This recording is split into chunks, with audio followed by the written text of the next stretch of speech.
5 बेटियों की माँ होना कोई मामूली बात नहीं होती। सबसे ज़्यादा मुश्किल तो तब बढ़ती है जब पति ही बेटियों से नफरत करता है। पहली बेटी पैदा हुई तो ससुराल वालों ने झूठे मुँह में मुबारकबाद दी थी, मगर एक के बाद एक बेटियों की पैदाइश से ससुराल वालों ने मेरा जीना मुश्किल कर दिया था। शायद जिस गांव में मैं रहती थी वहाँ पर एक औरत का सम्मान तभी दिया जाता था जब वह बेटियों के साथ साथ बेटों की भी माँ बने। जब मेरे यहाँ चौथी बेटी पैदा हुई तो पति ने उस बेटी को देखना भी गवारा ना किया और सास मुझे अस्पताल में अकेला छोड़कर वापस आ गई। तबीयत कुछ ठीक हुई तो अपनी फूल सी बेटी लेकर मैं खुद ही घर की तरफ बढ़ी। जब मैं अस्पताल से बाहर निकली तो एक गरीब बूढ़ी औरत बाहर बैठी थी। मैं उसकी कुछ मदद करने के इरादे से उसके पास गई। मैंने उसे बूढ़ी औरत को कुछ पैसे दिए तो वह खुश हो गई और मुझे दुआएं देने लगी। मैंने कहा, अम्मा जी, दुआएं ही देना है तो मेरी बच्चियों को दो कि उनके नसीब अच्छे हो। मेरे चेहरे पर उदासी देखकर वह बूढ़ी औरत बोली, बेटी, तुझे क्या तकलीफ़ है? ना चाहते हुए भी मैंने अपनी परेशानी उस बूढ़ी औरत को बता दी। उस औरत ने मुझे तसल्ली दी और उसने कहा कि अपनी यह बच्ची थोड़ी देर के लिए मुझे दे दे। मैंने अपनी फूल सी बच्ची उस बूढ़ी औरत की गोद में दे दी। बच्ची को गोद में लेते ही वह बूढ़ी औरत कहने लगी, परेशान मत हो बेटा, एक दिन तेरा पति तुझे ज़रूर मानेगा। घर आते ही मुझ पर मुसीबत के पहाड़ टूट पड़े। घर पर मेरा स्वागत मेरे पति ने मुझे थप्पड़ मारकर किया। सास ने मेरी बेटी मेरी गोद से लेकर उसे बेड पर पटकने के अंदाज में रखा और कामों की एक लंबी लिस्ट मेरे सामने रख दी। फटाफट घर के कामों में लग जाओ। मेरी जेठानी जो 3 बेटों की माँ थी, बात बात पर बेटों की माँ होने का रोब जमाया करती थी। मैं खामोशी से सब्र करती रही।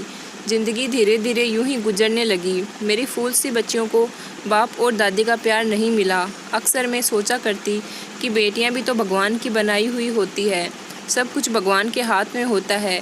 जिसे चाहे बेटा दे, जिसे चाहे बेटी दे, फिर क्यों उसका कसूरवार एक औरत को ही ठहराया जाता है। धीरे धीरे समय बीतता गया और एक बार मैं फिर से प्रेग्नेंट हो गई।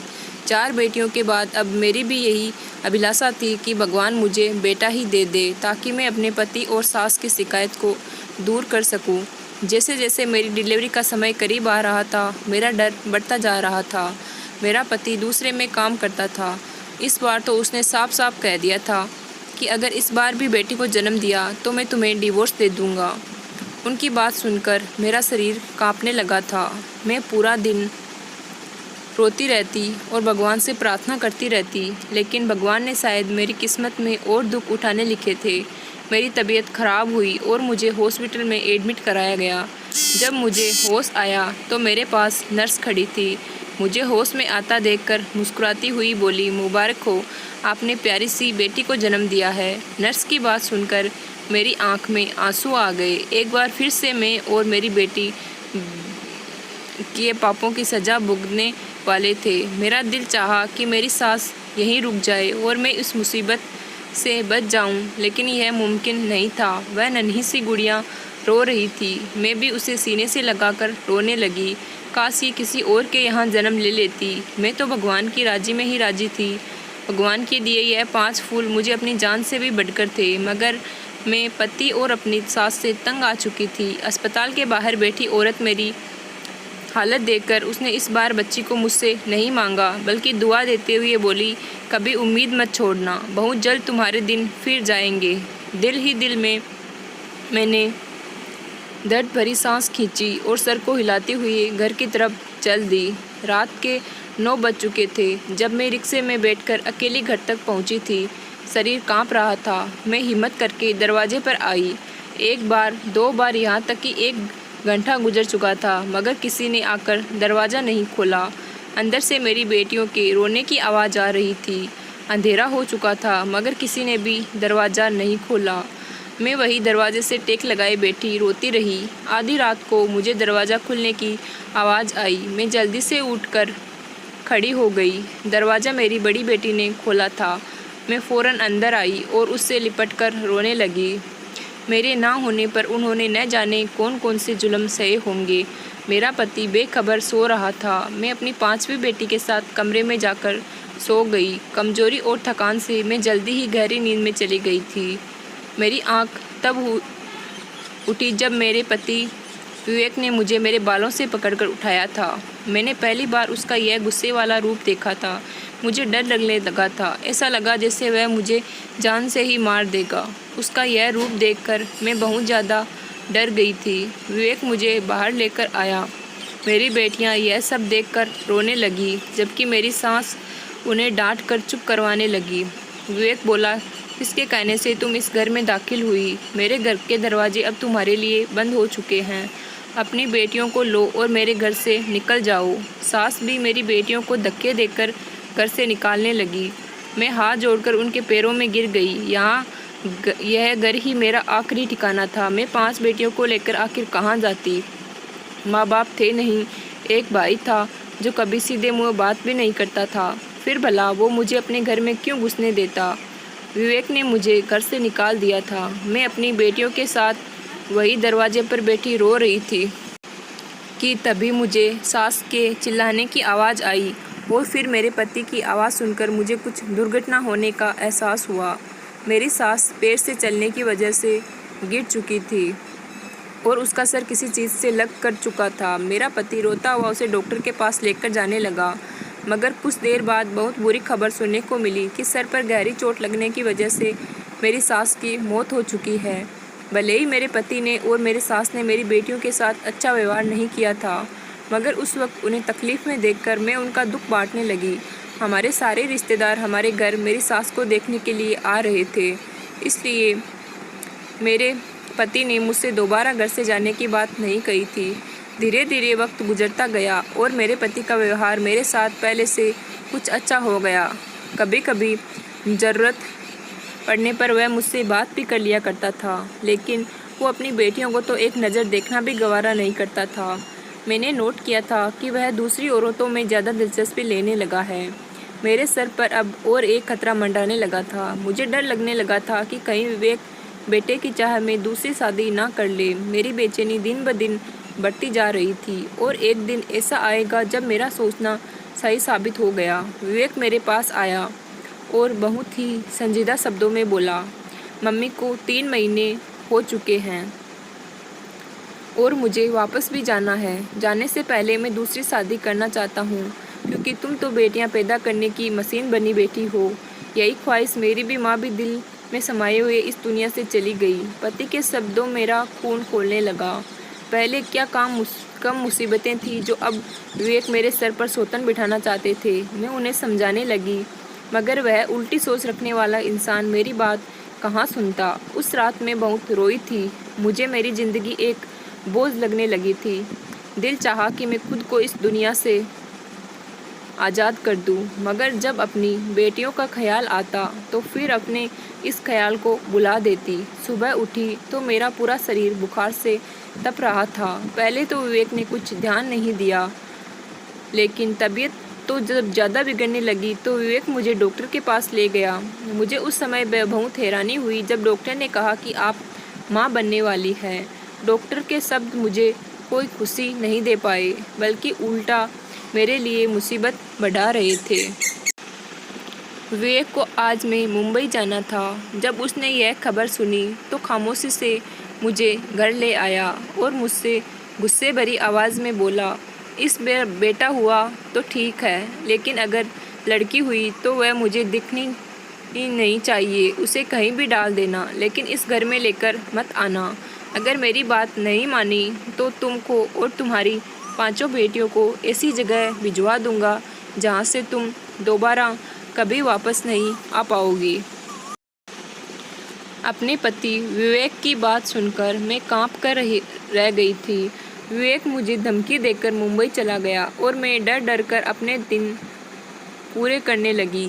जैसे जैसे डिलीवरी का समय निकट आता जाता था, मेरे दिल की धड़कन उतनी ही तेज़ होती जाती थी।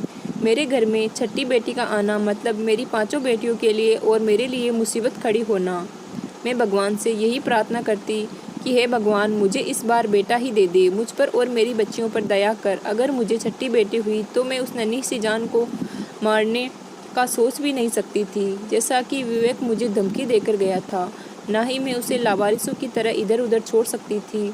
धीरे धीरे गुजरते रहे और मेरे 9 महीने पूरे हो गए और फिर मैं जाकर हॉस्पिटल में एडमिट हो गई। मैं आखिरी समय तक भगवान से बेटे की ही दुआ मांग रही, लेकिन भगवान को शायद कुछ और ही मंजूर था।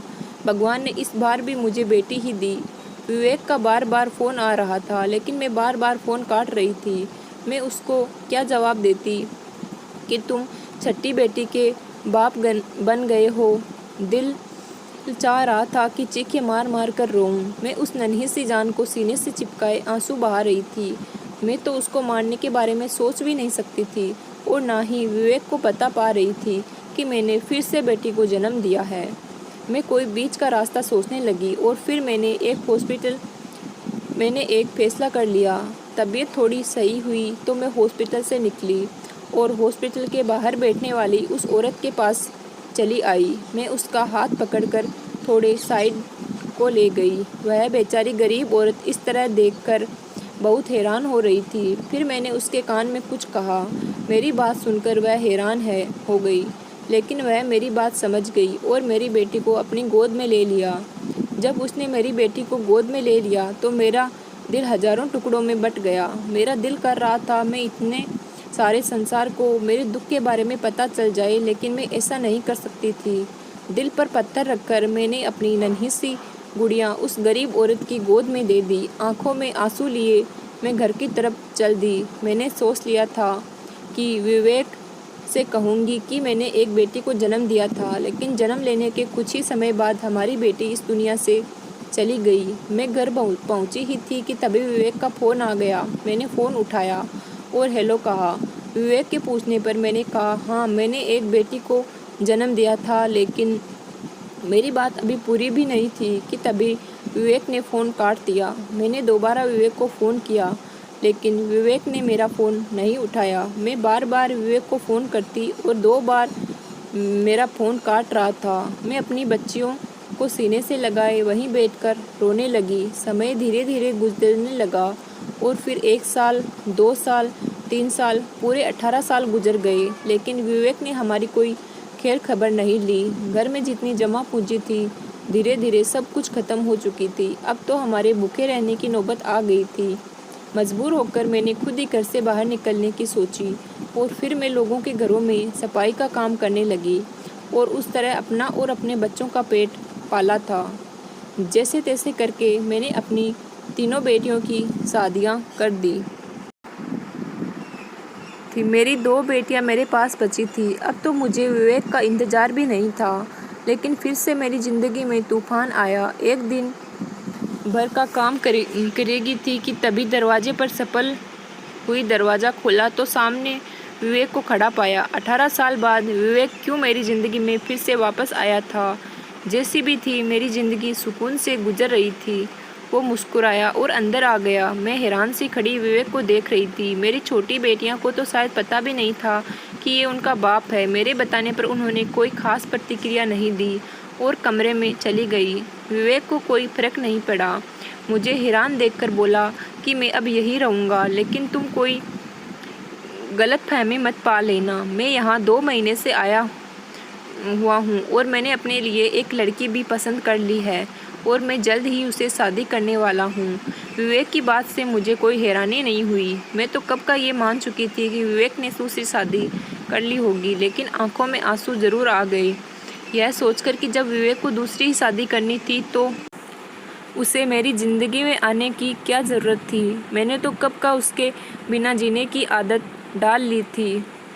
विवेक फ्रेश होकर कमरे में आराम करने जा चुका था और मैं वही बैठी आस बहाती रही कि विवेक ने एक बार भी नहीं पूछा कि तुमने 18 साल कैसे गुजारे, हमारी बेटियां कैसी हैं। एक बार मुझसे बात करने की ज़रूरत नहीं समझी। विवेक ने बताया उसने एक लड़की को पसंद कर लिया है और वह जल्दी ही उससे शादी करेगा। कल ही उसकी अपनी माँ अपनी बेटी को लेकर हमारे घर आने वाली है और कल ही मैं शादी कर लूँगा। पंडित जी को मैंने पहले ही बोल दिया है। कल तुम सारी तैयारियां करके रखना। मैं अंदर ही अंदर रोती रही, आंसू पीती रही और विवेक की शादी की तैयारियां करने लगी। अगले दिन मैं उठी और घर की साफ सफाई की। विवेक के लिए नाश्ता बनाया और उसे उठाया। उसने नाश्ता किया। उसने अपनी एक भी बेटी के बारे में नहीं पूछा था। विवेक ने कहा कि दोपहर तक माँ बेटी घर आने वाले हैं, तुम सारी तैयारियां करके रखना, पंडित जी कुछ ही देर में आ जाएंगे। मुझे हुक्म चलाकर विवेक चला गया। दोपहर को विवेक उस लड़की को और उसकी माँ को लेकर आ गया। उस लड़की का नाम नेहा था। दोनों माँ बेटी को विवेक ने कमरे में बिठा दिया और मुझसे आकर बोला कि तुम जाओ, नेहा को दुल्हन की तरह तैयार करो। मेरे अंदर तो कोई जज्बात ही नहीं बचे थे। मैं चुपचाप उठी और नेहा को तैयार करने चल दी। नेहा को देखकर मुझे बहुत ज़्यादा दुख हुआ। मुश्किल से 17-18 साल की लड़की थी। बहुत ही प्यारी सी मासूम सी बच्ची थी। विवेक को जरा भी शर्म नहीं आई इतनी कम उम्र की लड़की के साथ शादी करते हुए। तभी मेरी नज़र उस लड़के की माँ पर पड़ी। उस औरत को देखकर मुझे कुछ याद आने लगा। मुझे ऐसा लगा कि जैसे मैंने उस औरत को कहीं देखा है, और फिर जब मुझे याद आया तो मेरे सिर पर आसमान गिर पड़ा। यह तो वही औरत थी जो हॉस्पिटल के बाहर बैठा करती थी, और उसी को तो मैंने अपनी बच्ची दी थी। तो इसका मतलब नेहा मेरी ही बेटी थी। मैंने उसको पकड़कर कहा, बताओ तुम वही हो ना जो हॉस्पिटल के बाहर बैठती थी, और मैंने तुमको ही अपनी बेटी दी थी। वह औरत भी मुझे पहचानने की कोशिश कर रही थी। मेरे पूछने पर वो मुझे पहचान गई और आंखों में आंसू भरकर बोली, हाँ मैं वही औरत हूँ जिस औरत को तुमने अपनी बच्ची दी थी, और नेहा तुम्हारी अपनी खुद की बच्ची है। मुझे माफ़ कर दो। पता नहीं विवेक ने कहाँ नेहा को देख लिया और उससे शादी करने की जिद करने लगा। उसने एक बार नेहा से भी कहा, लेकिन उसने मना कर दिया। फिर वह मेरे पास आया और मुझे पैसों का लालच दिया। नेहा शादी के लिए बिल्कुल भी राजी नहीं थी। वह भला एक बूढ़े आदमी के साथ शादी कैसे कर सकती थी। मैंने नेहा को राजी किया। मैंने कहा, विवेक पैसे वाला है, हमारी और तुम्हारी ज़िंदगी सुधर जाएगी, क्योंकि अब भी मैं पहले की तरह गरीब में ही जीवन बिता रही हूँ। उस औरत की बात सुनकर मेरी आंखों में आंसू बहने लगे। मैंने अपनी बेटी नेहा को कसकर सीने से लगा लिया। भगवान कैसा अनर्थ होने वाला था। एक बाप अपनी ही बेटी से शादी करने वाला था। न ज़मीन फटी न आसमान गिरा। अब मेरे सब्र का बांध टूट चुका था। मैं गुस्से से जाकर विवेक के सामने खड़ी हो गई। मैंने कहा, विवेक आज मैं तुम्हें बताती हूँ कि मैंने छठी बार भी एक बेटी को ही जन्म दिया था, लेकिन तुम्हारी डर की वजह से मैंने उसे एक गरीब औरत को दे दिया था।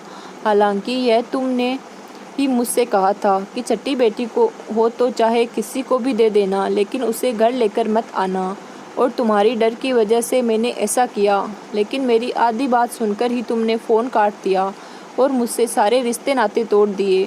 मैंने जैसे तैसे करके अपने बच्चों को पाला पोसा, उनकी शादियाँ भी की। जिस उम्र में तुम्हें अपनी बेटियों की शादी करनी थी, उस उम्र में तुम खुद की शादी कर रहे हो, और वह भी अपनी ही बेटी से, अपनी सगी बेटी से। मेरी बात सुनकर विवेक चकरा कर रह गया। उसे यकीन नहीं हो रहा था कि मैं क्या कह रही हूँ। बोला, तुम्हारा दिमाग तो ख़राब नहीं है। मैं इतना गिरा हुआ भी नहीं हूँ कि अपनी ही बेटी से शादी। मैंने कहा, नेहा तुम्हारी खुद की बेटी है, वही छठी बेटी जो मैंने तुम्हारे डर की वजह से एक गरीब औरत को दे दी थी, और आज तुम उसी के साथ ही। छी, घिन आती है मुझे तुमसे। मेरी बात सुनकर विवेक मुझे फटी फटी आंखों से देखने लगा, और जब थोड़ा होश में आया तो अपना हाथों में पकड़कर बैठ गया और फिर घर से निकल गया। मैं दोबारा नेहा के पास गई। नेहा रोते हुए अपने शरीर से एक एक जेवर को खींचकर फेंक रही थी। मैंने उसे संभाला, उसे तसल्ली दी, बहुत देर तक उसे सीने से लगाए बैठी रही। थोड़ी देर बाद नेहा को थोड़ा सुकून हुआ तो वह सो गई। 8 दिन गुजर गए, लेकिन विवेक का कोई पता नहीं था। आज सुबह से ही मेरा दिन बहुत परेशान हो रहा था। बार बार बुरे बुरे ख्याल आ रहे थे, लेकिन फिर भी मैं घर के कामों में लगी हुई थी। तभी दरवाजे पर एम्बुलेंस की आवाज़ आई। मैंने घबरा कर दरवाज़ा खोला तो मेरे पैरों तले से ज़मीन निकल गई। हॉस्पिटल के कुछ कर्मचारी विवेक को घर के अंदर ला रहे थे।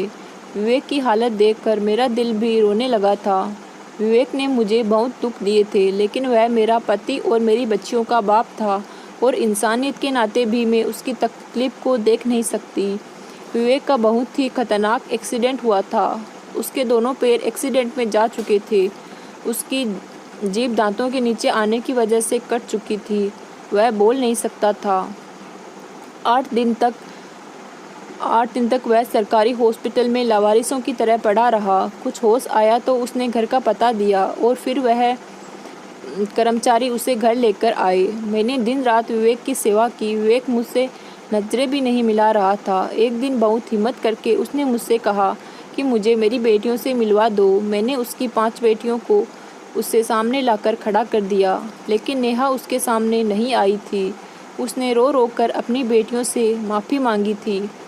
मेरी बेटियों ने अपने बाप को माफ़ कर दिया। आखिर यह उनका बाप ही तो था। विवेक ने मुझसे इशारों में कहा कि वह नेहा से मुझे माफ़ी दिलवा दे। अगर नेहा मुझे माफ़ कर देगी, फिर कह सकता है मेरे दिल का बोझ कुछ कम हो जाए। नेहा से भी अपने बाप की यह हालत देखी नहीं जा रही थी। उसने भी अपने बाप को माफ़ कर दिया। विवेक की जमा पूंजी से हमने एक बिजनेस स्टार्ट किया और मेरी बेटियों के नसीब से वह बिजनेस चल पड़ा। घर में अब पैसे की कोई कमी नहीं थी। विवेक ने अपने कमरे में ही एक छोटा सा मंदिर बनवा लिया और हर वक्त भगवान के सामने बैठा रहता और रहता है। शायद अपने गुनाहों की माफ़ी मांगता है। इसी प्रकार की और कहानियाँ देखने के लिए मेरे चैनल को लाइक, शेयर एंड सब्सक्राइब करें। धन्यवाद।